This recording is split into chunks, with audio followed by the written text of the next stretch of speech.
95% মেয়েরা এই ভুলটা করে। Don't talk about your x to your current boyfriend. দুনিয়ার সবচেয়ে বিশ্রী সমস্যাগুলোর মধ্যে এটা একটা সমস্যা। তোমার বয়ফ্রেন্ড জানতে চায় না ভাই তোমার এক্স কি করছে, তোমার এক্স ভালো ছিল, তোমার এক্স কষ্ট দিছে তোমাকে, কি করছে না করছে এগুলি কিছু জানতে চায় না। Every man collectively hate, man do not want to know about your x. তোমার কোন এক্স তোমার কষ্ট দিছে, কোন এক্স কি করছে এগুলি কোনো ছেলে শুনতে চায় না। তুমি কেন বলতেছো? প্রত্যেকটা মেয়েকে আমি কালেকটিভলি বলতেছি, do not talk about your x.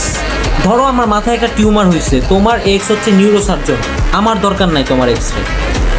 আমার ধরো হার্ট অ্যাটাক হবে, আমি মারা যাব, তোমার এক্স হচ্ছে কার্ডিওলজিস্ট, আমার দরকার নাই তোমার এক্সরে। আমি কখনোই তোমার এক্সের কথা শুনতে চাই না। আমার এক্স এমন ছিল, আমার এক্স অমন ছিল, কেউ শুনতে চায় না। This is the disgusting thing. The important thing is, কোনো ছেলেকে যদি তুমি জেনুইনলি ধরে রাখতে চাও, আর যদি তুমি চাও যে ওই ছেলেটা তোমার বাচ্চার বাবা হবে, ওই ছেলেটার সামনে অন্য কোনো পুরুষের নাম নিবা না। এবার সে স্পোর্টসম্যান হোক, এবার সে সেলিব্রিটি হোক, এবার সে হিটলার হোক, যে হোক, you are only man in my life, এই কথা বাদে অন্য কোনো কথা কবি না।